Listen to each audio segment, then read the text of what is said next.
بسم اللہ الرحمن الرحیم۔ السلام علیکم ناظرین، آپ دیکھ رہے ہیں prime time with T M. میں ہوں طارق محمود۔ پاکستان کی موجودہ سیاسی صورتحال، کرونا کے بعد پیدا ہونے والی صورتحال، قومی اسمبلی کا حالیہ اجلاس، وفاق اور سندھ کے درمیان تناؤ اور متعدد جو لامحدود موضوعات ہیں، کیونکہ جو میرے مہمان ہیں انہیں تمام موضوعات کے اوپر سیر حاصل گفتگو کرنے میں ملکہ حاصل ہے۔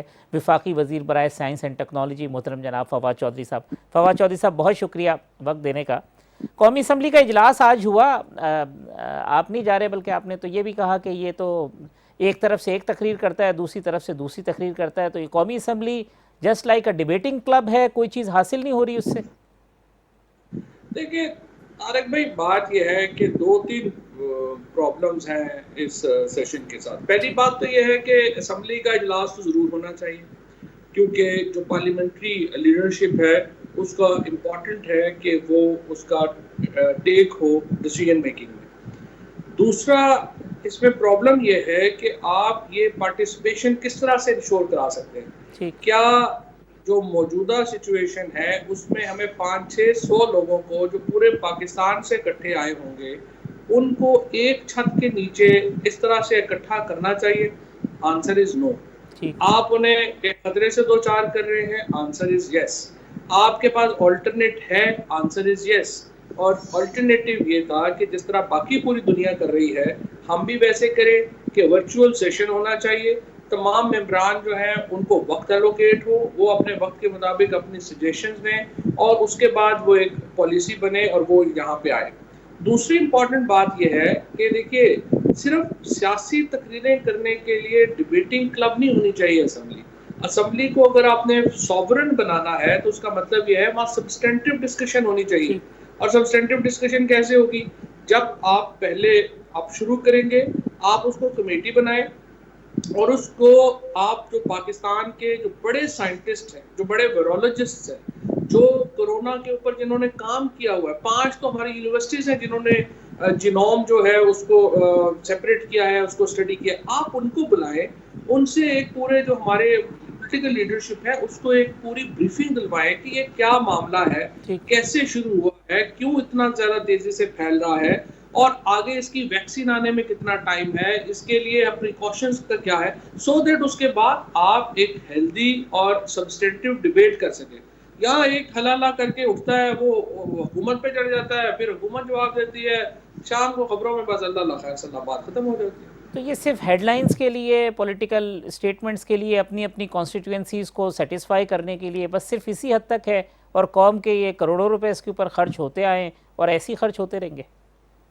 نہیں، خرچوں فرینکلی پیسے خرچ ہونے کا پرابلم نہیں ہے، اور نہ ہی قومی اسمبلی وغیرہ کے اوپر کوئی اتنا پیسہ نہیں خرچ ہوتا جو باقی اجلاسوں پہ نہیں ہوتا فرینکلی، اور بہت سارے پاکستان کے اندر پیسے زیادہ ہی خرچ ہوتے ہیں، وہ پرابلم نہیں ہے۔ پرابلم یہ ہے کہ آپ کو جب بھی دیکھیے نا، ایز اے سٹیزن آپ کی میری کیا خواہش ہونی چاہیے؟ ہماری خواہش ہونی چاہیے کہ ہمارے ادارے جو ہیں وہ فلسٹ اپنا کام کر رہے ہوں اور ہمیں تسلی ہو کہ وہاں کی جو ڈیسیژن میکنگ ہے وہ انفارم ڈیسیژن میکنگ ہے، وہاں کا جو ڈیبیٹ ہے وہ انفارم ڈیبیٹ ہے، اور جو ہمارے فیصلے کر رہے ہیں لوگ وہ ایسے کو گلی چلتے ہوئے یا جو ویسے فیصلے نہیں ہو جاتے کہ ایسے ہم مذاق میں ملیں اور ہم نے فیصلہ کر لیا، بیکاز آپ کا ہر فیصلہ لاکھوں کروڑوں زندگیوں کو افیکٹ کر رہا ہے۔ لہٰذا جو میرا اس کے اوپر زیادہ پرابلم ہے وہ ایک تو اس کی جو آپ نے ایکسپوز کیا خطرے سے تمام، اور صرف پی ایم ایل این کی جو لیڈرشپ ہے خواجہ اسد صاحب وغیرہ وہ ریلیونٹ نہیں ہے ڈیسیژن میکنگ میں۔ انہوں نے یہ پارلیمنٹ کا سیشن فزیکل بلانے پہ اس لیے انسسٹ کیا کہ وہ گورنمنٹ کو اور اسپیشلی پرائم منسٹر کو تنقید کر سکیں، اور تو اس کے علاوہ ان کو کوئی اور مقصد ہی نہیں تھا۔ اور جو سپیچز ہوں، چاہے شاید خاقان عباسی کی آپ سنیں، چاہے خواجہ اسد کی سنیں، کوئی ان کے میں سبسٹینس نہیں ہے سوائے تنقید۔ یہ آج بلاول صاحب نے کہا کہ جی 2 دن ہو گئے عمران خان صاحب نہیں آئے، بار بار اپوزیشن بلا رہی ہے، تو اس کا مطلب ہے کہ جو آپ کا آرگومنٹ ہے وہ سامنے رکھیں تو پرائم منسٹر اس سیشن میں شریک نہیں ہوں گے؟ دیکھیے بات یہ ہے کہ سب سے پہلے تو جنہوں نے سیشن بلایا وہی نہیں آ رہے ہیں۔ مثال کے طور کے اوپر بلاول صاحب کے والد صاحب جو ہیں وہ تو سیشن میں تو ایک دفعہ بھی نہیں آئے ہیں۔ اس کے بعد شہباز شریف صاحب جن کی پارٹی نے سب سے زیادہ انسسٹ کیا سیشن بلانے کا، وہ ڈھونڈنے سے نہیں مل رہے۔ سو جب جنہوں نے بلایا ہے وہی نہیں آ رہے تو پرائم منسٹر نے آ کے اس سیشن میں کیا کرنا ہے؟ اور میرے خیال میں تو پرائم منسٹر صاحب کو جو ہے وہ سیشن میں آنا بھی نہیں چاہیے. ان کو اس لیے نہیں آنا چاہیے کہ he will be exposing himself too much danger جب وہ اس طرح کی جگہ پہ آئے گی. ٹھیک. یہ کرونا کے حوالے سے فواد صاحب تھوڑی سی بات کر لیتے ہیں. ایک تو یہ کہ اب تک اگر یہ 2 ماہ میں 2.5 ماہ میں جو صورتحال ہوئی ہے، جس فیز سے ہم نکلے ہیں، ہماری اچیومنٹ کیا ہے؟ کیونکہ بہت ساری چیزیں ایسی ہیں جو ہم کہہ رہے ہیں کہ ہم بنا رہے ہیں، ہم ایکسپورٹ کرنے کی پوزیشن میں، تو وہ اسٹیٹس کیا ہے وہ ہمیں لوگوں کو پتہ ہونا چاہیے کہ یار یہ اچھی چیزیں بھی ہیں جو ہم نے کی ہیں. سر سے طارق بھائی، ایک تو سب سے پہلے آج اگر آپ چیئرمین NDMA کی صبح کی دیکھیں گے پریس کانفرنس، تو انہوں نے بتایا ہے کہ اب پاکستان میں سوائے وینٹیلیٹرز کے تمام چیزیں جو ہمارے ہسپتالوں میں، ہمارے یہ جو کوارنٹین سینٹرز ہیں ان میں یوز ہو رہی ہیں، وہ سارے کی ساری ہم پاکستان میں بنا رہے ہیں. 26 فروری کو جب پہلا کیس آیا تھا پاکستان میں، ہم کچھ بھی اپنا نہیں بنا رہے تھے. صحیح 26 فروری کو کیس آیا تھا، 5 تاریخ کو ہمارے یہاں ہینڈ سینیٹائزر شارٹ ہو گئے تھے. اس کے بعد ہم نے دیکھا کہ پاکستان دنیا کا تیسرا بڑا ایکسپورٹر ہے ایتھنول کا، الکوہل کا. اور ہم نے یہ پھر پہلے PCSIR میں ministry of science and technology نے، پھر منسٹری آف ڈیفینس پروڈکشن کے ساتھ مل کے، اور پھر پرائیویٹ ہم نے یہ ڈس انفیکٹنٹس بنانے شروع کیے. اور آج الحمدللہ 2 مہینے کے بعد ہم تقریباً تمام جو ڈس انفیکٹنٹس ہیں وہ پاکستان نہ صرف یہ کہ بنا رہا ہے، بلکہ اب پچھلے ہفتے سے کیبنٹ نے الاؤ کر دیا ہے، ہم ایکسپورٹ کر رہے ہیں. اسی طرح سے جو گیئرز ہیں ڈاکٹرز کے، یہ سارے چائنا سے آ رہے تھے اور یہاں پہ احتجاج ہو رہے تھے. اب سوائے N95 ماسک کے جو بھی کمرشلائزیشن میں نہیں گیا، بنا لیا ہم نے لیکن ابھی کمرشلائزیشن میں نہیں گیا، اس کے علاوہ تمام جو PP گیئرز ہیں وہ ہم خود بنا رہے ہیں. اور اس کا بھی میں آپ کو تھوڑا صرف آپ کو اندازے دینے کے لیے کہ کتنی ہماری بچت ہو رہی ہے. جب ہم چائنا سے منگواتے تھے تو ایک جو پورا گیئر ہے جو ڈاکٹر پہنتے ہیں وہ ہمیں تقریباً 1300 سے 1500 روپے کا پڑ رہا تھا. اب یہاں پہ ہمیں پاکستان میں وہ 280 سے 300 روپے کا پڑ رہا ہے. تو آپ اندازہ لگا لیجئے کہ کتنی بڑی ہماری کاسٹ ریڈکشن ہوئی ہے اس انڈیجنائزیشن سے. تو اس کی اسٹینڈرڈ اور جو اس کی کوالٹی ہے اس کا اگر آپ کمپیریزن انٹرنیشنل اسٹینڈرڈ سے کریں تو ہم کہاں کھڑے ہیں اس میں؟ یہ سارے WHO اسٹینڈرڈز ہیں، ان میں جو ہمارے PP کے گیئرز ہیں، ہمارا جو تمام باقی جو چیزیں ہیں وہ ساری کی ساری، ہمارے جو ڈس انفیکٹنٹس ہیں، یہ سارے کے سارے WHO اسٹینڈرڈز کو فالو کریں. تو یہ جو اچیومنٹ ہے اس کی وجہ سے اب یہ امید ہم کر سکتے ہیں کہ جو ministry of science and technology ہے اس کے لیے نیکسٹ بجٹ کے اندر اس میں تھوڑی اس پہ توجہ دی جائے گی، تھوڑے فنڈ زیادہ بڑھائے جائیں گے تاکہ مزید ہم کوئی چیز آگے بڑھ سکیں. اس پہ کوئی بات ہوئی آپ کی PM سے؟ دیکھیے فرینکلی پاکستان میں سائنس اینڈ ٹیکنالوجی کو جب تک ہم فرینکلی دو ہی آپ کو معلوم ہے، فوج یا پرائم منسٹر جب تک چیمپئن نہ کرے پاکستان میں کام ہوتے نہیں. فرینکلی ہم تو جو اتنا زور لگا سکتے ہیں ہم تو زور لگاتے ہیں، لیکن چیمپئن انہوں نے کرنا ہے. ابھی تک یہ جو ہماری برانڈنگ ہوئی ہے اس میں بہت ہمیں بہت فائدہ ہوا ہے کہ ایک تو فوج نے ہمیں بہت آؤٹ آف وے جا کے، اسپیشلی جو ڈیفینس کی اسٹیٹ آرگنائزیشنز ہیں انہوں نے ہمیں سپورٹ کیا. اور پرائم منسٹر صاحب نے ہم پہ یہ مہربانی کی کہ ان کو جب بھی ہم نے ریکویسٹ کی وہ آئے کیا انہوں نے اس کو. لیکن ابھی بھی ہمیں ان کا بہت سپورٹ چاہیے، کیونکہ دیکھیں میں PM صاحب کو بھی اور آرمی چیف صاحب سے بھی میں تو ہمیشہ ہم سے یہ کہتا ہوں کہ دیکھیے روٹین کے آلو مٹر گاجر بیچ کے تو آپ اپنے خسارے پورے نہیں کر سکتے. ٹھیک بات. اگر پاکستان نے آگے جانا ہے تو آپ کو ٹیکنالوجی کے اوپر، سائنس کے اوپر بھروسہ کرنا ہے، اور اس کے لیے ہمیں ان دونوں کا، فوج کا اور پرائم منسٹر صاحب کا بہت جو ہے وہ تعاون چاہیے ہے. اور انشاءاللہ تعالی ہم نے ایک بنیاد رکھی ہے. اب آپ دیکھیے نا یہ جو ابھی ہم نے کیا اس کا کیا فائدہ ہوا. پاکستان میں ہم ڈاکٹرز کا اسٹیتھوسکوپ بھی خود نہیں بناتے. ہم سرجری کی جو سرجیکل انسٹرومنٹس ہیں وہ ایکسپورٹ کرتے ہیں، لیکن ہم ڈیوائسز کوئی بھی خود نہیں بناتے. اب پاکستان میں ہم وینٹیلیٹر انشاءاللہ اگلے 15 سے 20 دنوں میں انشاءاللہ ہمارا اپنا وینٹیلیٹر آ جائے گا جو بڑی کمپلیکس میڈیکل مشین ہے. اس سے کیا ہوگا کہ آپ کے پاکستان میں ہم میڈیکل ڈیوائسز کی ایک پوری نئی انڈسٹری جنم لے گی. اور اب آپ دیکھیں گے کہ جو بڑی کمپنیز ہیں، چاہے سیمنز ہے، چاہے اور فلپس ہے، اس طرح کی اور جو بڑی کمپنیز ہیں وہ پاکستان میں آئیں گی اپنے ڈیوائسز بنانے. صحیح. یہ فواد صاحب جو آپ نے اسمبلی کے حوالے سے بات کی تھی کہ 500-600 لوگ ایک جگہ جمع ہو جانا، گزشتہ 3 دن کے اندر جو اب ہم نے لاک ڈاؤن کو سافٹ کیا ہے اس کے نتیجے میں ملک بھر میں جو بازاروں میں، مارکیٹوں میں جو رش ہے، ہزاروں کی تعداد میں لوگ باہر نکلے ہوئے ہیں، یہ کتنا خطرناک نظر آ رہا ہے آپ کو؟ دیکھیے جو بازاروں والا معاملہ ہے نا یا لاک ڈاؤن والا معاملہ، اب ہوا پرابلم کیا ہے؟ پرابلم یہ ہے کہ آپ نے 3 دن پہلے دنیا کی جو 5 بڑی فارما پروڈکشن کمپنیز ہیں، جانسن اینڈ جانسن ہے، گلیکسو اسمتھ کلین ہے، اس کے بعد آپ کا نوبروٹس ہے، آپ کا آئیونک ہے، روشے ہے، یہ اتنی بڑی کمپنیز ہیں کہ ان کا R&D بجٹ پاکستان کے پورے بجٹ سے زیادہ ٹھیک. ہے. اب یہ کمپنیاں کہتی ہیں کہ جی دیکھیں جو ماس پروڈکشن ہے ویکسین جو ہے وہ اس سال آخر تک دسمبر جنوری تک جو ہے وہ ہم بنا لیں گے، وہ آ جائے گی، بنا لیں گے. اس کے بعد میس پروڈکشن جو ہے وہ اگلے سال سپٹمبر سے پہلے ممکن نہیں ہے. ٹھیک. لہذا آج کا مطلب یہ ہے کہ آپ کو تقریباً 150 سے 202 سال آپ نے وائرس کے ساتھ زندہ رہنا. اب آپ بتائیے کہ 2 سال یا 1.5 سال آپ ملک تو نہیں بند کر سکتے. اگر ٹھیک. آپ بند کر دیں گے تو ظاہر ہے وہ تو بیٹھ جائے گا. لہٰذا یہ ایک روزانہ کا آپ کا چیلنج ہے کہ آپ نے کیسے ایک طرف ہیلتھ کو انشور کرنا ہے، دوسری طرف یہ کہ معیشت کا پہیہ چلتا رہے یہ انشور کرنا ہے.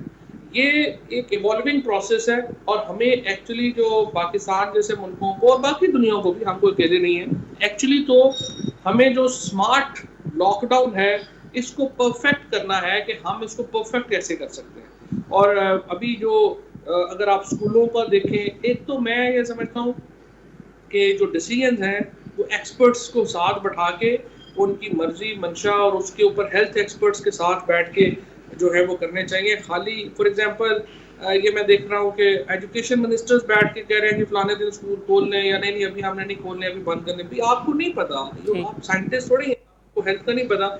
آپ لوگ جو ایکسپرٹس کی کمیٹیز بنائیں، ٹاپ ہیلتھ ویرولوجسٹ سائنٹسٹ اس میں بٹھائیں، وہ آپ کو مشورہ دیں کہ جناب آپ اس دن سے اس طرح سے کھول سکتے ہیں، یہ میئرز آپ لے سکتے ہیں. So decision making I think is a very very crucial in all this. تو ڈیسیجن میکنگ کیسے ہوگی جب بہت ساری جو ہے نا اسٹیٹ ود ان اسٹیٹ کی بات ہوتی ہے 18th امینڈمنٹ کے بعد، جب یہ کہتے ہیں کہ جی فلاں معاملے کے اندر صوبہ خود مختار ہے، فلاں معاملے میں وہ وفاق کی نہیں سنتا، پھر وفاق اور سندھ کے درمیان ایک آپ کو ایک جنگ سی نظر آتی ہے. تو پھر ایک کنسنسس کے ساتھ ڈیسیجن ہونے میں سب سے بڑی رکاوٹ یہ سیاسی کھینچا تانی نہیں ہے؟ دیکھیے پہلی بات تو یہ ہے کہ میرا پوائنٹ آف ویو تو بالکل اس کے الٹ ہے. اچھا. کیونکہ جو ڈیسیژن میکنگ کا مطلب یہ نہیں ہے کہ ایک اوپینین آئے اوپر سے اور وہ اوپینین جو ہے وہ پرویل کرے سب کے اوپر. ٹھیک. یہ ڈیموکریسی ہی نہیں ہے. یہ تو یا پھر یہ ممکن ہوتا ہے ڈکٹیٹرشپس میں یا ون پارٹی رول میں. ٹھیک. یہاں پہ جو ڈیموکریسی کی خوبصورتی ہے، جس طرح سے میں نے پہلے عرض کیا، یہ بڑا مشکل فیصلہ ہے. اس میں مختلف اوپینینز ہیں، مختلف اس کی جوہتیں ہیں، مختلف پرتیں ہیں اس فیصلے کی. اب اگر آپ یہ کہیں کہ نہیں چونکہ پی ٹی آئی نے اسلام آباد میں بیٹھ کے یہ فیصلہ کر لیا ہے تو چاروں صوبے اس کے اوپر منوان عمل کریں، یہ پاکستان کے انٹرسٹ میں نہیں ہوگا. صحیح. بیسٹ یہ ہوگا کہ جو NCOC میں اس وقت ہو رہا ہے، آپ چاروں صوبے بھی بیٹھتے ہیں، اس میں فوج بھی بیٹھتی ہے، اس میں NDMA بھی بیٹھتا ہے، اس میں صحت والے بھی بیٹھتے ہیں، بہت ساری چیزوں کے اوپر ڈسکشن کرتے ہیں، ڈیٹا دیکھتے ہیں، اس کے بعد وہ ایک فیصلہ جو ہے وہ کرتے ہیں اور اس فیصلے کو پھر سارے جو ہے وہ مان کے چلتے ہیں. سو میرے خیال میں یہ جو ڈائیورسٹی آف اوپینین ہے یہ بہت امپورٹنٹ ہے پاکستان کی پالیٹکس کے لیے، اور یہ جو چل رہا ہے یہ بالکل صحیح ہے. تو یہ ڈائیورسٹی آف اوپینین کو ہی تو ہم کھلے دل سے تسلیم نہیں کرتے. جو سندھ والے ہیں وہ یہی تو کہتے ہیں کہ جناب ہم تو جو سجیشنز دے رہے ہیں وہ اکثریت کی بنیاد پہ بلڈوز ہو جاتی ہیں یا ہماری بات نہیں سنی جاتی، اور وفاق پھر فیصلہ کرتا ہے تو ہم سندھ کو علیحدہ تو نہیں کر سکتے، تو پھر ہم ان فیصلوں پہ ان کے ساتھ چلتے ہیں. ہم تو ابھی بھی کہتے ہیں کہ لاک ڈاؤن سخت ہونا چاہیے، اس کے بغیر گزارا نہیں ہے. دیکھیے یہ باتیں ہوتی ہیں جو شام کو ٹی وی پہ ہوتی ہیں. ٹھیک. اگر آپ NCOC کی منٹس اٹھا کے دیکھیں گے تو آپ کو احساس ہوگا کہ تمام جو فیصلے ہیں اس میں سندھ گورنمنٹ پوری طرح سے شریک ہے، اور انہوں نے جو فیصلے کیے ہیں مثال کے طور کے اوپر وفاق نے اپنی اوپینینز، اپنے فیصلے تبدیل کیے ہیں سندھ کے کہنے کے اوپر. مثال کے طور کے اوپر بھی ریسنٹ میں آپ کو مثال دیتا ہوں، پرائم منسٹر صاحب کی یا وفاق میں جو کیبنٹ تھی ان کا خیال تھا کہ ہمیں جو ہوائی سفر ہے اندرون ملک وہ کھول دینا چاہیے. ٹھیک. ریلوے ٹرین جو ہے اس میں شیخ رشید صاحب کا ماننا تھا کہ ہمیں ایک ڈبے میں ہم کم مسافر رکھ کے تو ہم ٹرین کھول دیں تاکہ ہمارا ایک سلسلہ شروع ہو سکے. اسی طرح سے ہم یہ جو لا کے SOPs پبلک ٹرانسپورٹ کے اوپر جو ہے وہ کھولنا چاہ رہے تھے. سندھ گورنمنٹ نہیں مانی اس کے اوپر. اور جب سندھ گورنمنٹ نہیں مانی تو یہ جو سارے فیصلے ہیں یہ تبدیل کیے گئے اور ہم نے وہ فیصلے جو ہیں وہ نہیں کیے. یہ ہیلتھ کیئر سسٹم کی فواد صاحب بات ہوتی ہے، بڑا کرٹیسائز کیا فیڈرل منسٹرز نے سندھ کے ہیلتھ کیئر سسٹم کو، تو کیا خیبر پختونخوا میں جہاں 7 سال سے پاکستان تحریک انصاف کی حکومت ہے وہاں کے ہیلتھ کیئر سسٹم کے اوپر سوال نہیں ہے؟ دیکھیے فرینکلی ہیلتھ کیئر سسٹمز جو ہے نا پاکستان میں وہ کافی اگنورڈ ہے، اور ہمارا جو اس وقت جو یہ کووڈ-19 کا ایک پوری دنیا، اور یہ میں آپ کو دوبارہ یہ بھی آپ ذرا اس کو ذرا دیکھیے گا کہ یہ صرف پاکستان میں نہیں ہے، اس کے اوپر NHS جو برطانیہ کا ہے اس پہ بھی بڑی تنقید ہے، اس میں جو امریکہ کا سسٹم ہے اس کے اوپر بھی بڑی تنقید ہے، کیونکہ ہماری جو حکومتیں ہیں ان کا یہ رہا ہے کہ ہمیں ڈیفینس جو ہے وہ پہلے ہمیں کرنا ہے، باقی چیزیں جو ہیں ہم بعد میں دیکھیں گے. اب دنیا کو سوچ میں یہ تبدیلی آ رہی ہے اور آئے گی کہ بھائی یہ جو ہیلتھ ہے یہ شاید ہماری ڈیفینس سے بھی امپورٹنٹ چیز ہے، اور اس لیے اس کے اوپر جو ہے وہ توجہ آئے گی، ہاسپٹلز بہتر ہوں گے، آپ کی جو ایک مشینری ہے وہ بہتر ہوگی، اور یقینی طور کے اوپر ہیلتھ ول ہیو اگلا، اگر آپ ایک 10 سال، آج میں نے ایک اور آپ کو ایک خوشی ہوگی کہ ہم نے ایک بڑی انٹرسٹنگ آج اسٹڈی ایک لانچ کی ہے سائنس فاؤنڈیشن نے اور HEC نے، میں نے آج بات کی HEC سے، کہ ہم یہ دیکھیں کہ اگلے 10 سالوں میں کون سی انڈسٹریز پاکستان میں اسپیشلی بیٹھیں گی اور کون سی نئی انڈسٹریز پاکستان میں پیدا ہوں گی. اور پھر HEC کو ہم نے یہ درخواست کی ہے کہ آپ اپنی جو یونیورسٹیز ہیں ان کو گائیڈ لائن جاری کریں کہ آپ اپنی ڈگریوں میں کیا تبدیلی لائیں تاکہ ہمیں پتہ ہو کہ اپنی نوکریاں کون سی نکلنی ہیں. تو میرے خیال میں ہیلتھ اور میڈیکل ڈیوائسز اور ڈس انفیکشنز یہ کچھ ایریاز ہیں جو بالکل نئے ڈیولپ ہوں گے، اور آپ دیکھیں گے آپ ایک پوری صنعتیں جو ہیں وہ ان معاملات کے اوپر جو ہے وہ لگیں. تو یہ آپ اس آرگومنٹ کو انڈورس کرتے ہیں جو لوگ کہتے ہیں کہ ہمیں ڈیفنس ایکسپینس جو ہے وہ کم کرنے چاہیے، ہیلتھ اور ایجوکیشن پہ زیادہ فوکس کرنا چاہیے؟ ایکچولی نا یہ ساری چیزیں انٹیگریٹڈ ہوتی ہیں. آپ فرینکلی یہ نہیں کر سکتے کہ آپ اپنا یہ کہیں گے کہ ڈیفینس بجٹ ہم کم کر دیتے ہیں لیکن ہیلتھ بجٹ کو ہم بہت بڑا بڑھا دیتے ہیں. سو یہ ساری چیزیں جو ہے نا بڑی سوچ سمجھ کے اور ایک دوسرے سے، اسی لیے ڈیسیژن میکنگ جو ہے وہ انٹیگریٹڈ ہونی چاہیے، وہ ایک دوسرے سے علیحدہ نہیں ہونی چاہیے، انٹیگریٹڈ ہوتی ہے. تو پھر اگر آپ نے فار ایگزامپل ابھی دیکھیں پچھلی دفعہ فوج نے اپنا بجٹ فریز کر دیا پاکستان میں، جو پہلی دفعہ ہوا پاکستان کی ہسٹری میں، کیونکہ جو فوج کا اور سول گورنمنٹ کا اتنا اچھا تعلق تھا کہ سول گورنمنٹ نے فوج کو پوری طرح بتایا کہ یہ ہماری اس وقت معاشی پرابلمز ہیں. مطلب فوج میں بھی فرینکلی پاکستان کے وہ بھی سارا وہ تو اپنی زندگیاں دیتے ہیں نا پاکستان کے لیے، اب ان سے زیادہ تو کوئی کون ہوگا پاکستان کے لیے.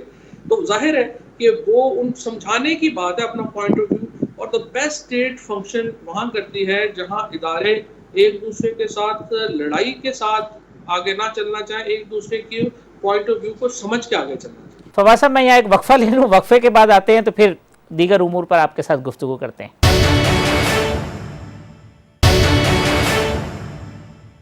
ویلکم بیک ناظرین. وفاقی وزیر برائے science and technology Fawad Chaudhry صاحب ہمارے ساتھ موجود ہیں. اب لگ بھگ کوئی 22 ماہ ہو گئے ہیں پاکستان تحریک انصاف کی حکومت کو. یہ نہ چور جو ہے ان کو کوئی سزا ملی، نہ کرپٹ افراد جو ہے وہ اس طریقے سے کٹہرے میں آئے، نہ سیاسی بھرتیاں کرنے والے کوئی پکڑے گئے. کچھ لگ بھگ کوئی 40% کے قریب آپ اپنا ٹینیور جو ہے وہ پورا کر چکے ہیں. یہ آپ یہی کہتے رہیں گے کہ جی نظام کی خرابی ہے، پروسیکیوشن کی کمزوری ہے، فلاں رکاوٹ ہے؟ کل کو تو لوگ آپ سے پوچھیں گے کہ جب آپ کے پاس سب اختیار تھا، نظام آپ کے ہاتھ میں تھا، تو آپ نے کیوں نہیں کیا؟ صرف بیان بازی کے سے تو معاملہ نہیں چلے گا. میں ایکچولی 100% آپ سے اتفاق کرتا ہوں. اس کی وجہ یہ ہے کہ دیکھیں ہمارا جو PTI کا جو ہمارا ورکر ہے وہ بھی اس بات کے اوپر مایوس ہے کہ دیکھیں روز ہم سنتے ہیں ایک نیا کیس کھل جاتا ہے، نیا کو وارنٹ ایشو ہو جاتا ہے، اس کے بعد ہم اس کے پیچھے لگ جاتے ہیں کہ جی وہ وارنٹ آ گیا ہے اور وہ ان کو فلانے نے طلب کر لیا ہے، وہ فلانا چلا گیا. وہ بھائی جو کیس 2+2 کے کھلے ہوئے ہیں ان کو تو کنکلوڈ کرو. اور یہ لوگ ہیں جو PTI کے ورکرز ہیں یا جنہوں نے ہمیں ووٹ دیا ہے، مجھے نا ان کی تو خواہش تھی کہ جناب یہ 2+2 کے کیس ہیں، یہ ختم ہوں گے، لوگوں کو پیسے پاکستان میں واپس آئیں گے، ان کو جو ہے وہ سزائیں ہوں گی. ہم روز ایک نیا کیس کھول کے بیٹھ جاتے ہیں اور پچھلے کیسز کا پتہ نہیں چلتا کہ وہ کیا ہے. So to be fair with in a larger context, I agree with you کہ یہ ہمیں اور میں آپ کو ایک اور بھی بات بتاؤں, پرائم منسٹر صاحب بھی اس کے اوپر اتنے ہی انسیٹسفائڈ ہیں جتنا یہ میں آپ سے بات کر رہا ہوں. P M himself is not happy کہ تو یہ کیا ہو رہا ان کا بس نہیں چل رہا ہے. یہ کیا اتنی لمبی پریس کانفرنسز ہوتی ہیں, فلاں اکاؤنٹ سے یہاں پیسے چلے گئے. آج بھی شہزاد اکبر صاحب نے پریس کانفرنس کی. جب کچھ نہیں ہوگا تو لوگ انہیں سیاسی مظلوم سمجھیں گے. میں 100% آئی ایگری. اور میری نظر میں کوئی ضرورت نہیں ہے نئے کیسز کھولنے کی اور یہ کرنے کی اور وہ کرنے کی. جو ہاتھ میں کیسز ہیں ان کو آپ کنکلوڈ کریں گے. تو میرا تو پوائنٹ آف ویو بالکل کلیئر ہے, اور گورنمنٹ میں بھی میں جو ہے یہ بات کرتا ہوں. باقی ظاہر ہے یہ کام جو ہے باہر منسٹریز کے اپنے اپنے کام ہے, وہ اپنے کام کر رہے ہیں. اب وہ نئے کیسز کو چھوڑ کے جب وہ پرانے کیسز کھلتے ہیں تو اس کے اوپر آپ کے اتحادی ناراض ہو جاتے ہیں کہ جی 19 سال پرانے کیسز آپ چودھری برادران کے کھول رہے ہیں. پھر وہ ایک ریورس گیئر لگتا ہے. پھر سوال اٹھتا ہے کہ بھئی یہ جو حکومت یا اس کے ساتھ کے لوگ ہیں ان کے خلاف کوئی کچھ نہیں ہو رہا, صرف اپوزیشن کو ہی کچھ کیا جا رہا ہے. تو اس سے تو پھر ان کو فائدہ پہنچتا ہے اپوزیشن کے نیریٹو کو. لیکن یہ تو خیر درست بات نہیں ہے فرینکلی. آپ دیکھیں بابر اعوان جو ہے ان کے اوپر کیس کھلا, انہوں نے ریزائن کیا, انہوں نے کیس جا کے کنٹیسٹ کیا. علیم جو ہے, علیم خان صاحب جو ہیں وہ اریسٹ ہوئے, انہوں نے استعفیٰ دیا, جا کے اپنا کیس کنٹیسٹ کیا. سبطین صاحب اریسٹ ہوئے, انہوں نے اپنا کیس کیا. ابھی بھی یہ جو رپورٹ وغیرہ آئی اس کے اوپر کسی نے نہیں کہا کہ یہ رپورٹ کیوں آ گیا, یہ کیا ہوا, یہ وہ کیا ہوا. سو بیسکلی دیکھیں یہ جو اس وقت یہ تو ایک کائنڈ آف پروپیگنڈا آپ کہہ سکتے ہیں نا, جو پکڑا جاتا ہے وہ کہتا ہے جی انہوں نے یہ ان کے لوگ ہو کے ان کے لوگ. میرا فرینکلی بالکل یہ خیال نہیں ہے کہ پرائم منسٹر جو ہے وہ نہ کسی کو بچائیں گے نہ کسی کو پھنسائیں گے. وہ خوف خدا رکھنے والے آدمی ہیں, جتنا میں ان کو جانتا ہوں, اور میرا خیال ہے میں انہیں کافی قریب سے جانتا ہوں, وہ بالکل خوف خدا رکھنے والے آدمی. یہ آٹا اور چینی بحران کی جو رپورٹ ہے اب یہ عید سے پہلے آ جائے گی, ساری صورتحال دودھ کا دودھ پانی کا پانی ہو جائے گا. فرینکلی مجھے نہیں پتا ہے کہ یہ اس کی کیا ہوگی, بیکاز یہ تو کمیشن کے پاس ہے, کمیشن اپنی کر رہا ہے. پہلے بھی انہوں نے 3 ہفتے ٹائم مانگا ہے. اب اگر وہ بھجوا دیں گے تو وہ پبلش ہو جائے گی, اگر بہت ٹائم مانگیں گے تو بہت ٹائم لگے گا. تو اس تحقیقات نے عمران خان اور جہانگیر ترین کے درمیان دوریاں پیدا کر دی ہیں. آپ سمجھتے ہیں کہ تھوڑا سا فرق پڑ گیا ہے, ڈفرینس ہو گیا ہے؟ دیکھیے جی یہ جو تحقیقات, پہلی بات تو یہ کہ تحقیقات تو ضرور ہونی چاہیے, اور کوئی اس میں دو رائے نہیں ہے کہ پتہ ہونا چاہیے کہ کدھر گیا ہے, کیسے ہوا کیا. لیکن جس انداز سے اس کو یہ جو ہماری سابقہ میڈیا ٹیم نے پریزنٹ کیا, اس سے کوئی حکومت کو فائدہ نہیں ہوا, ایکچولی نقصان ہوا. اور 80% subsidy P M L N کے دور میں دی گئی شوگر ملوں کو, لیکن لگ رہا ہے کہ جیسے پتہ نہیں سارا ہی ہمارے لوگ جو ہیں سارے وہ اس میں ملوث ہیں. حالانکہ اگر ایک پالیسی ڈیسیژن لیا ہے انہوں نے, ایکسپورٹ کے اوپر ملا ہے, تو اس میں کیا آفینس ہے. اور پھر جب تک فورینسک کی رپورٹ نہیں آتی, وہ رپورٹ جاری کرنے کی بھی کوئی مجھے سمجھ نہیں آئی کہ وہ کیوں جاری کی گئی. اگر 2 حصے تھے رپورٹس کے تو پھر ویٹ کرنا چاہیے تھا کہ اس کا کہ وہ وہاں پہ اس وقت تک جو ہے آتا. لیکن کوئی یہ اس کا کوئی فرینکلی میں سمجھتا ہوں کہ ہمیں جس طریقے سے پیش کی گئی, اتنا بڑا پرائم منسٹر صاحب نے, ٹھیک ہے عمران خان کو آپ بھی بڑی اچھی طرح جانتے ہیں اور میں بھی جانتا ہوں, یہ وہ نہیں کریں گے کہ اگر اس میں بڑا قریب ہوں ان کے اور ملوث ہوں تو وہ میری سفارش کریں یا وہ کسی کو کہیں کہ وہ اس کو پھنسا لیں. سو وہ تو روٹین میں چلے گی. لیکن میرے خیال میں اس میں جو تھا ایشوز جو ہے وہ ہے. تو جہانگیر ترین صاحب جو ہے وہ اب عملاً غیر فعال ہیں, خاموش بیٹھے ہیں, یا وہ ایکٹیو ہیں پارٹی کی جو سیاست میں جس طرح پہلے تھے؟ ابھی تو میرا خیال ہے کہ وہ فعال تو نہیں ہے, اور وہ is more kind of an out of politics side. تو آپ نے خود کوئی کوشش کی, کیونکہ جس وقت آپ کی وزارت تبدیل ہوئی تھی تو اس وقت جہانگیر ترین صاحب آپ کے ساتھ کھڑے ہوئے تھے, بلکہ جو آف دی ریکارڈ جتنی باتیں ہوتی تھیں تو اس میں کہتے تھے کہ نہیں فواد ٹھیک ہے, لیکن میں نے اس کو کہا کہ ذرا پیشنس سے کام لیں. دیکھیے جی میرا تو ان سے بہت تعلق ہے, بہت میرا احترام کا تعلق ہے, اور بہت میرا ان کا ساتھ جو ہے وہ پولیٹیکل تعلق بھی ہے, بہت ذاتی تعلق بھی ہے, میرا بہت ان کے لیے احترام ہے. اور اسی طرح سے پرائم منسٹر صاحب کا اپنا ذاتی ظاہر ہے, ان سے بڑا تعلق رہا ہے, ان کا پی ایم صاحب سے بڑا تعلق ہے. اب یہ فرینکلی ان کا جتنا اپنا پی ایم صاحب کا اور ان کا اپنا تعلق ہے, اس میں مطلب تیسرا بندہ کیا کر جو ہے صحیح. فواد صاحب، یہ اعظم خان صاحب پہ انہوں نے کچھ باتیں کہی تھی. اعظم خان صاحب کی کمپٹنس سے لوگ پریشان ہیں یا کانسپریسی سے لوگ پریشان ہیں؟ اصل میں طارق بھائی بات یہ ہے کہ دیکھیں آپ ایک بہت طویل عرصے سے یہ جو حکومتوں کے ایوان ہیں وہ دیکھ رہے ہیں، آپ پولیٹیکل سارے جو ڈیولپمنٹس ہیں ان کو دیکھ رہے ہیں. ٹاپ بیوروکریٹ جو پاکستان میں ہوتا ہے وہ ہمیشہ ہی کنٹروورشل ہوتا ہے، چاہے اس سے پہلے آپ فواد فواد تھے، صاحب ہوں، بالکل ٹھیک.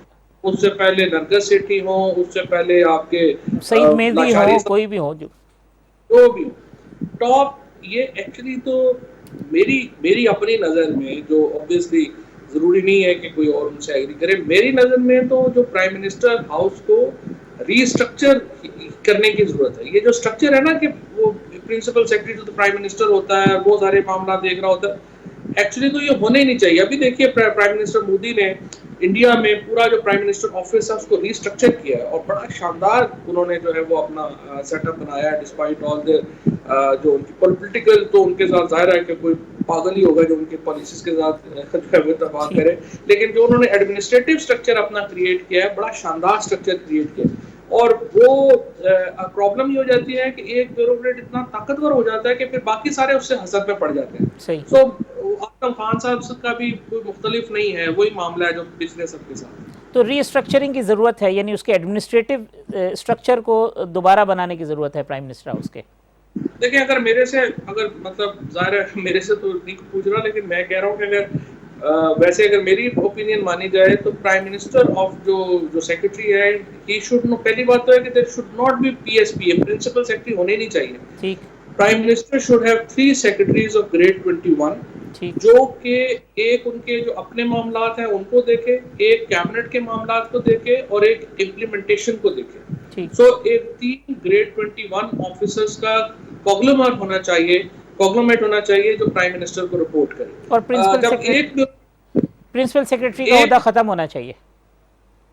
میرے خیال میں پرنسپل سیکرٹری کا عہدہ جو ہے نا وہ پھر بہت طاقتور ہو جاتا ہے اور اس سے پھر حسد پیدا ہو جاتا ہے بڑے لوگوں. صحیح.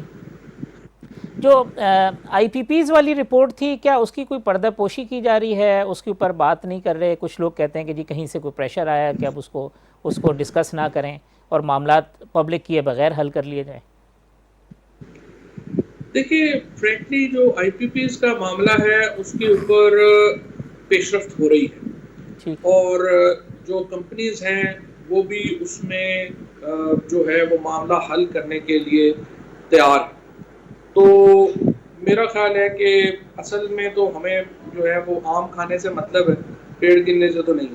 تو اگر ہمارا معاملہ بہتری کی طرف جاتا ہے تو پھر ظاہر ہے اس کے اوپر ایک بڑا کیوس کھڑی کرنے کی ضرورت نہیں ہے. لیکن اس وقت جہاں تک میری معلومات ہیں اس میں کافی اچھی پیش رفت جو ہے وہ اور وہ کمپنیز پیسے دینے پہ تیار ہے، اور اگر ہمیں وہ پیسے مل جاتے ہیں تو پھر ہمیں کوئی اس کو آگے بال کی کھال نکالنے کی ضرورت نہیں ہے. ہمیں جو کنڈیشنالٹیز ہیں اگر ہماری فیوریبل ہو جاتی ہیں اور جو ہم چاہتے ہیں کہ ہمارے، دیکھیں نا میرا اور آپ کا مسئلہ جو ہے نا کہ بل کم ہونے چاہیے، ٹھیک. بجلی جو ہے اس کی پروڈکشن ہونی چاہیے، ہمارا جو نظام ہے وہ بہتر ہونا چاہیے. اگر ہم اس طرف جاتے ہیں اور ہمیں وہ پیسوں کی چھوٹ وغیرہ مل جاتی ہے اور ایک ریزنیبل جو ہے وہ ہماری سیٹلمنٹ ہو جاتی ہے تو پھر ٹھیک ہے، پھر کیا ایشو. یہ مختلف وزرائے اعظم ہم نے دیکھے ہیں، آپ بھی سب کو دیکھتے رہے ہیں، وہ اپنی ایک کچن کیبنٹ کے نرغے میں آ جاتے ہیں. عمران خان صاحب کے ساتھ بھی یہی معاملہ ہے یا نہیں؟ ابھی تک وہ بچے ہوئے ہیں اس معاملے سے. یہ کچن کیبنٹ تو ہوتی ہے نا. دیکھیں آپ 50 لوگوں کے ساتھ تو آپ نے کیا مشورہ تو نہیں کر سکتے، لیکن جو ایک آپ کا ظاہر ہے کہ کچھ لوگ ہیں جن کا پرائمری چیز تو ایکسیس ہے. اگر آپ پرائم منسٹر سے روز مل رہے ہیں ٹھیک. تو آپ کا روز جو ہے ظاہر ہے ان سے بات چیت ہو رہی ہے، مشورہ ہو رہا ہے. اگر آپ نہیں مل رہے ہیں تو پھر ظاہر ہے کہ نہیں آپ اس میں. یہ میڈیا ٹیم کا فواد صاحب آپ نے ذکر کیا، فردوس عاشق ایوان صاحبہ کی بڑی غلطی کیا تھی؟ بڑی غلطی تو یہ تھی کہ ان کو بننا نہیں چاہیے تھا. دیکھیے یہ نہیں ہے، آپ نے عہدہ جو ہے وہ صرف لینا نہیں ہوتا، اس کے ساتھ کوئی انصاف بھی کرنا ہوتا ہے. ٹھیک. آپ نے کچھ نہ کچھ اس کو اپنی اہلیت کو بھی اس کو دیکھنا ہوتا ہے کہ میں یہ کر بھی پاؤں گا یا پاؤں گی یا نہیں کر پاؤں گا. یہ موجودہ جو میڈیا ہے، جس قدر یہ بڑا ایک میڈیا ہے، اور I would say the kind of ایک اس میں جو اگریسونیس ہے ہمارے میڈیا میں، ان کے بس کی بات ہی نہیں تھی شروع سے کہ وہ اس کو یعنی چلا پاتے. فردوس عاشق ایوان اس عہدے کی اہل ہی نہیں تھی اور انہوں نے وہ عہدہ قبول کر لیا. 100%. فواز صاحب، یہ اب جو 18ویں ترمیم کا ذکر چھیڑا ہے، یہ کرونا کے اوپر تو ٹھیک ہے، ایک ہیلتھ کے معاملات پہ بہت سارے سوالات اٹھے، تو یہ موقع کی تلاش میں تھی گورنمنٹ یا پی ٹی آئی کے کوئی ایسا موقع ملے تو اس معاملے کو چھیڑا جائے، یا واقعی ایسی ضرورت پیدا ہوئی کہ نہیں اب کچھ چیزوں کو سدھارنے کی ضرورت ہے؟ کیونکہ دو بہت ایکسٹریم کے نیریٹو ہیں. ایک یہ ہے کہ اگر اس کو چھیڑا گیا تو بھائی پتہ نہیں کیا ہو جائے گا، اور اگر یہ ہوتی تو 1971 میں ملک علیحدہ نہ ہوتا، اور دوسرا یہ کہ جی اسٹیٹ ود ان اسٹیٹ ہے. دو بہت ایکسٹریم قسم کے نیریٹو ہیں 18ویں ترمیم پہ. میرا خیال ہے کہ دونوں ہی غلط ہیں. کوئی جی اتنی پہلی بات تو یہ ہے کہ 18ویں ترمیم میں بھی نا، میں آپ کو بتاؤں کہ ایک حصہ جو ہے نا ڈیولوشن آف پاورز کا، صحیح. کہ اختیارات مرکز سے صوبوں میں جانے چاہیے، وہ جو حصہ ہے وہ بالکل زبردست ہے، اور کسی میرے خیال میں اس کے اوپر کنسنسس ہے تمام پارٹیز کا. بلکہ اصل میں جو زیادتی ہوئی وہ یہ ہوئی کہ جب آپ نے یہ یوسف رضا گیلانی صاحب سے بھی میں نے بڑی دفعہ ریکویسٹ کی کہ آپ نے جو پریزیڈنٹ مشرف صاحب نے جب لوکل گورنمنٹ سسٹم لائے تھے، اس میں انہوں نے بڑی غلطی یہ کی کہ صوبوں سے تو اختیار ڈسٹرکٹس کو دے دیے، ٹھیک. لیکن انہوں نے یہ نہیں کیا کہ فیڈریشن سے صوبوں کو نہیں دیے. 18ویں ترمیم نے جو اختیار ہے وہ فیڈریشن سے صوبوں کو دے دیا، لیکن صوبوں نے سارے ڈسٹرکٹس کے اختیار بھی خود لے لیے. ٹھیک. سو جو ایک پرابلم ہے سسٹم میں نارملی کریٹ ہو گئی. تو آئی وش کہ اگر جو پرانا سسٹم تھا جو مشرف صاحب کا لوکل گورنمنٹ، وہ سسٹم کنٹینیو کرتا اور اس میں بھی اب ڈائریکٹ ووٹ لے آتے انڈائریکٹ کی جگہ، اور یہ جو 18ویں ترمیم ہوتی تو یہ بڑا زبردست ایک ہمارا ڈیولوشن کا ایک گورننس سسٹم جو ہے وہ اس میں کریٹ ہوتا، پھر ایک نئی لیڈرشپ بھی ڈسٹرکٹس میں جو ہے ایک وہ ابھر کے آتی، لیکن وہ نہیں ہو سکا. اب بھی میں سمجھتا ہوں کہ اس کے اوپر ہے پرابلم جو آتی ہے نا، اصل وہ آتی ہے این ایف سی ایوارڈ کے اوپر. صحیح. دیکھیں این ایف سی ایوارڈ، اب پرائم منسٹر پریزیڈنٹ نے آج این ایف سی ایوارڈ جو ہے وہ کانسٹیٹیوٹ کیا. اب این ایف سی ایوارڈ میں کیا پرابلم ہے؟ 6000 ارب روپیہ ٹوٹل آمدنی ہے فیڈرل گورنمنٹ کی، اس میں آپ سیدھا 2000 ارب روپیہ دے دیتے ہیں جو آپ کا فورن ڈیٹ ہے اس کے اوپر جو سود آتا ہے. 1600-1700 ارب روپیہ آپ ڈیفینس میں دے دیتے ہیں. اس کے بعد 2300 ارب روپیہ آپ صوبوں کو واپس کر دیتے ہیں. تو جو وفاق جب کام شروع کرتا ہے وہ -400-500 ارب سے شروع کرتا ہے. سو وہ وفاق میں تو پرابلم آتی ہے.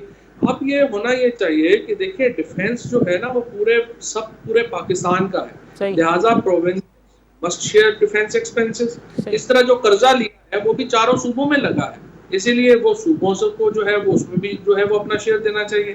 اسی طرح سے جو میگا پروجیکٹس ہیں اس میں صوبوں کو شیئر دینا چاہیے. یہ 3 ایریاز ہیں میری نظر میں جن کے اوپر جو ہے وہ بات ہونی چاہیے. فواز صاحب یہاں وقفہ ایک لے لیتے ہیں، پھر پروگرام کے آخری سیگمنٹ میں نے آپ سے عید کے بارے میں بھی پوچھنا ہے کہ عید کب ہوگی، بڑا لوگوں کا انٹرسٹ ہے اس کے اندر. ایک وقفے کے بعد آتے ہیں تو تھوڑی سی لائٹر گفتگو بھی کریں گے فواز صاحب سے.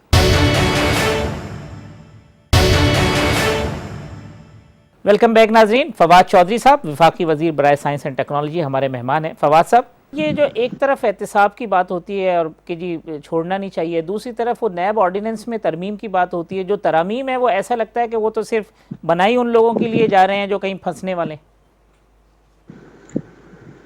یہ ایکچولی دیکھیں پہلی بات تو یہ ہے کہ یہ نیب لا ہم نے نہیں بنایا ہوا. یہ سارے کا سارا لا جو ہے یہ ایکچولی اگر آپ اس کی تاریخ بھی دیکھیں تو 1997 میں سب سے پہلے احتساب بیورو بنا تھا، وہ نواز شریف صاحب نے بنایا تھا. سیف الرحمان کو انہوں نے اس کا چیئرمین لگایا. اس کے بعد پرویز مشرف صاحب آئے، انہوں نے احتساب بیورو کا نام بدل کے نیشنل اکاؤنٹیبلٹی بیورو کر دیا. اس کے بعد PMLN آئی، انہوں نے امینڈمنٹس کی اور نیشنل اکاؤنٹیبلٹی بیورو رکھا. پیپلز پارٹی نے بھی اسی کو کنٹینیو. اب اس کے چیئرمین سے لے کے چپڑاسی تک تمام لوگ یا PMLN کے لگائے ہوئے ہیں یا پیپلز پارٹی کے لگائے ہوئے ہیں. ہمارا ایک بھی بندہ اس میں کوئی اپوائنٹ نہیں ہوا. تمام جو کیسز چل رہے ہیں وہ ہمارے سے پہلے دور میں چل رہے ہیں. اب PMLN اور پیپلز پارٹی کہتی ہے کہ یہ ادارہ وہ پولیٹیکل اس کے لیے ہے، انتقام، وکٹمائزیشن کے پولیٹیکل وکٹمائزیشن کے لیے، سیاست کے لیے استعمال ہو رہا ہے. پہلے تو ظاہر ہے کہ آپ خود ہی اتنے نااہل ہیں کہ اپنے ہی لوگ ایسے لوگوں کو آپ نے لگایا کیوں جن کو آپ پھر کہہ رہے ہیں کہ وہ پولیٹیکلی وکٹمائز کر رہے ہیں. دوسری بات یہ ہے کہ اگر آپ سمجھتے ہیں کہ یہ نہیں صحیح، پھر آپ کو بیٹھ کے اس میں اپنی امینڈمنٹ، اب آپ دیکھیے نا آپ کے پروگرام میں ہر پروگرام میں آ کے روز روئیں گے کہ یہ ادارہ بڑا غلط ہے. کبھی ایک بھی اپوزیشن نے آپ کو ڈرافٹ دیا کہ نہیں اس میں یہ خامی ہے، اس کو اس طرح سے بدل دینا چاہیے. 2 مہینے پہلے کیا ہوا کہ پارلیمان جب یہ آرڈیننس جاری کیا ہم نے، پارلیمان کی ایک کمیٹی بنی، اس میں میں بھی تھا، اسپیکر صاحب نے اس میں نامینیٹ کیا. اس میں یہ طے ہوا کہ جی یہ پیپلز پارٹی نے سینٹ سے ایک بل اپروو کرایا، ایک ہمارا آرڈیننس تھا گورنمنٹ کا. پی ایم ایل این نے کہا نہیں جی ہم اس میں ایک اپنا قانون بنا کے پیپلز پارٹی کو دیں گے، وہ آپ اسٹڈی کر لیں. میں نے ایسے اقبال صاحب کو، رانا تنویر صاحب کو، دونوں کو کہا کہ یہ بڑا موقع ہے آپ کے پاس، آپ نہیں مطمئن آپ نیب لا سے، تو جو آپ امینڈمنٹ کرنا چاہتے ہیں ابھی بنائیں اور اس کو پاس کرا لیں کنسنسس سے. وہ دن ہے اور آج کا دن ہے، وہ پی ایم ایل این کا ڈرافٹ کا انتظار کر رہے ہیں کہ وہ آئے اور دیکھیں ہم اس میں کیا. تو اب اس وقت ڈیڈ لاک ہے، کوئی بات نہیں ہو رہی، کوئی چیز نہیں ہے اس کے اوپر. وہ پیپلز پارٹی بھی ان کا ویٹ کر رہی ہے کہ وہ اپنا دیں لا، ہم لوگ بھی ویٹ کر رہے ہیں کہ انہوں نے اپنا لا دینا تھا، انہوں نے لا ہی نہیں دیا پی ایم ایل این نے. تو جب اگلی دفعہ وہ پروگرام میں آئے تو آپ سب سے پہلے تو یہی سوال پوچھیں نا جی آپ یہ تو بتائیں آپ چاہتے ہیں کیا کریں کیا. صحیح. یہ آج آصف زرداری صاحب نے ایک اسٹیٹمنٹ دیا کہ عمران خان صاحب جو ہے وہ مشرف کے نقش قدم پر چل رہے ہیں، کیا کہیں گے اس کے اوپر؟ دیکھیں مشرف صاحب نے تو پیپلز پارٹی کو اقتدار دے دیا تھا بلا کے. یہ کہنا کہ مشرف صاحب کے نقش قدم پہ وہ تو ظاہر نہیں ہے، ورنہ گلا ہی نہ ہوتا زرداری صاحب. تو میرا یہ خیال ہے کہ زرداری صاحب کو یہی گلا ہے کہ اس نقش قدم پہ کیوں نہیں چل رہے، اصل میں وہ کہنا یہ چاہتے ہیں. اور خیر بیسکلی تو میرا ریومر چل رہی تھی کہ وہ بڑے بیمار ہیں اور ایسا، تو انہوں نے وہ ایک بیان ان کی طرف سے آیا ہے تو شو کہ نہیں وہ اللہ ان کو صحت دے پا رہا ہے. زرداری صاحب بزرگ ہیں، اللہ ان کو صحت. یہ کل شاہ محمود صاحب نے کہا جی ہم سندھ آ رہے ہیں، یہ پہلے بھی ایسا ہوتا رہا ہے کہ سندھ کے حوالے سے. اب یہ سندھ والے کہتے ہیں جی ہم نے پرفارمنس تھوڑی اچھی دکھائی ہے کرونا کے اوپر، تو انہوں نے سارا توپوں کا رخ سندھ کی طرف کر دیا ہے. پہلے بھی ہماری حکومت تبدیل کرنے کی، گورنر راج لگانے کی یہ سب کوششیں ہوئی ہیں، آپ دوبارہ کر کے دیکھ لیں. پھر گورنر صاحب کی تبدیلی کی بھی بہت ساری افواہیں گزشتہ 2-3 دن میں اڑتی رہی ہیں، اس پہ آپ کا کیا رد ہے؟ میرا خیال ہے وہ گورنر کے خلاف سازش ہو رہی تھی کہ وہ کرونا میں بیچارہ جو ہے اور ڈپریس کرنے کی، اچھا کہ انہیں کے جو کچھ دوستوں نے جو ہے وہ افواہیں پھیلا دی تھی. وہ دیکھیے عمران اسماعیل جو ہے وہ پرائم منسٹر صاحب کا کوئی ان سے پولیٹیکل تعلق نہیں ہے، ٹھیک بات ان ہے. کا بہت ہی قریبی جو ہے وہ تعلق ہے، 20-22 سال پرانا، بہت ہی قریبی. تو گورنر صاحب تو جو ہے وہ کہیں نہیں جا رہے ہیں، وہ از دیئر. اور وہ کہتے ہیں نا چپتا ہوں وہ کیا ہے دل یزداں میں کانٹے کی طرح، تو وہ بس چپتے رہیں گے. یہ اس کرائسس کی سچویشن میں عثمان بزدار صاحب اور محمود خان صاحب کی پرفارمنس سے آپ سیٹسفائی ہیں؟ کچھ انہوں نے امپروو کیا ہے یا بس پھر نو کامنٹس ہی ہیں اس پہ؟ دیکھیں جو اس وقت این سی او سی ہے وہ فیصلے کرتی ہے، اور زیادہ تر فیصلے جو ہے وہ پروونشل گورنمنٹ جو ہے وہ امپلیمنٹیشن جو ہے وہ ان کے پاس ہے. تو پاکستان میں ویسے تو ابھی تک provincial government federal government has done rather well, اور اس میں میرے خیال میں جو چاروں پروونسز کی گورنمنٹس ہیں اور ان کو ہم کرٹیسائز نہیں کر سکتے. انہوں نے کافی آئی وڈ سے دیکھیں نا 26 فروری کو پہلا کیس پاکستان میں آیا تھا، اس سے پہلے امریکہ میں آیا تھا، امریکہ یورپ ادھر. کیا اب ٹھیک ہے اللہ کا فضل بھی ہے، ہم پہ اللہ کی مہربانی بھی ہے، لیکن بہرحال پھر اس کا کریڈٹ گورنمنٹس کو بھی تو دینا پڑے گا کہ انہوں نے اپنا رول ادا کیا. یہ جو آپ اتنے بیانات دے دیتے ہیں، بعض بیانات ایسے ہوتے ہیں لگتا ہے کہ پی ٹی آئی کی جو پالیسی ہے اس کی بھی باؤنڈری لائن کے اوپر آپ کھیل رہے ہیں. عمران خان صاحب ان بیانات سے خوش ہوتے ہیں یا بعض اوقات آپ سے کہتے ہیں کہ فواد یہ کیا کر رہے ہو تاکہ ہو جاتے ہیں تو کہتے ہیں کہ کیا یہ تم کیا کہہ دیتے ہو، پھر جو ہے وہ مجھے وہ ساری فائر فائٹنگ کرنی پڑتی ہے کہ وہ. لیکن دیکھیں جی بات یہ فرینکلی کہ میں صلاحیت نہیں ہے میرے میں فرینکلی کہ میں سوچ کچھ ہو رہا ہوں اور کہوں کچھ اور. سو میرے لیے بڑا مشکل ہو جاتا ہے کہ میرے دل اور زبان میں کوئی بہت بڑا فاصلہ رکھنا جو ہے وہ میرے لیے ذرا مشکل ہے. تو پھر بس پی ایم سے کوئی نہیں جھڑکے شڑکے کھا لیتے ہیں پھر ٹھیک ہو جاتا. تو اس میں جب ایسی صورتحال پیدا ہوتی ہے تو آپ کے کچھ کولیگ جو ہیں وہ بھی جلتی پہ تیل کا کام کرتے ہیں؟ وہ تو ہمارے یہاں رواج ہے، لیکن ٹھیک ہے پی ایم صاحب مہربانی کرتے ہیں، سن بھی لیتے ہیں. ان کے سامنے فرینکلی میں کوئی ایسی بات نہیں ہے جو ان کے پیچھے کرتا ہوں اور ان کے سامنے نہیں کرتا. جو باتیں میں پیچھے کرتا ہوں وہی باتیں ان کے سامنے بھی کرتا ہوں. اور زیادہ تر جو ہے مطلب 99% جو ہے وہ مجھے ایگری کرتے ہیں، 1% نہیں ڈس ایگری کرتے ہیں، بس ٹھیک ہے. ایک آخری بات یہ فواد صاحب کہ اب یہ رویت ہلال کمیٹی کا اجلاس ہوگا عید کے موقع پہ، یا آپ پہلے ہی لوگوں کو بتا دیں گے جی فلاں تاریخ کو عید ہے، کوئی ٹینشن لینے کی ضرورت نہیں ہے، پہلے ہی کپڑے بنوا لیں یا کچھ کر لیں تیاری جس نے جو مکمل کرنی ہے؟ عید تو دیکھیں 24 تاریخ کو ہے، اور 24 مئی کو عید الفطر 24 مئی کو عید الفطر ہے. ٹھیک. اور اس بار البتہ یہ ضرور ایک کنفیوژن ہوگا شاید کہ موسم جو ہے وہ خراب ہے. اب آپ نے دوبارہ جو آپ کا پرابلم ہے وہ یہی ہوگا کہ میں نے تو کہا ہے کہ رویت ایپ آپ ڈاؤن لوڈ کریں. اگر آپ کے پاس اینڈرائڈ فون ہے آپ فون کے اوپر چاند دیکھ لیں، اور جو ہمارا فارمولا ہے وہ ہم نے اس کے مطابق دیکھیے ہمارا جو ہے 9 جگہ کے اوپر ہم مانیٹر کرتے ہیں چاند کو، اور اوبویسلی بڑا سوفسٹیکیٹڈ اکوپمنٹ سے فالو کرتے ہیں. اس میں یہ ہے کہ چاند تو ہوگا 23 تاریخ کو. ٹھیک. اب آگے جو ہے وہ تو ہم انفورس تو نہیں کر سکتے، وہ تو مرضی ہے پھر ان کی رویت ہلال کی کریں. لیکن زیادہ امکان یہی ہے کہ 24 تاریخ کو عید الفطر ہوگی. مطلب چاند تو دیکھیے نا، میرے اور آپ کے یا کسی مولوی صاحب کے کہنے پہ اس نے اپنی مدار تو نہیں چینج کرنا. وہ تو فواد صاحب آخری بات یہ کہ جو مستقبل کا منظرنامہ ہے عید کے بعد کا، اگر میں آپ کو کہوں کہ صرف 2 جملوں میں کہیں کہ اچھی چیز کیا نظر آ رہی ہے اور بری چیز کیا نظر آ رہی ہے؟ دیکھیں یہ تو ہماری ظاہر اللہ تعالیٰ سے دعا ہے کہ جو معاملہ کرونا کا جس طرح سے کنٹرول میں ہے یہ اور بہتر ہو، اور ہم واپس اپنی زندگی کی طرف واپس آ سکیں. اور اگر یہ بدتر ہوتا ہے تو worst thing that can happen to us is کہ ہمارا جو کرونا کا جو معاملہ ہے یہ ہمارے ہاتھ سے نکل جائے. اور جو بہترین چیز ہے وہی ہوتی ہے کہ یہ معاملہ جو ہے فی الحال ہمارے کنٹرول میں رہے اور ہم اس کو اور نیچے لا سکیں. سو یہ فی الحال تو ظاہر ہے کہ پوری جو زندگی ہے وہی ہماری کرونا وائرس کے گھومنے کی کچھ ہے. ٹھیک. فواد چودھری صاحب بہت شکریہ. وفاقی وزیر برائے science and technology Fawad Chaudhry صاحب کی گفتگو آپ نے سنی. کل اسی پروگرام میں انشاءاللہ دوبارہ آپ سے ملاقات ہوگی اسی وقت. اللہ حافظ.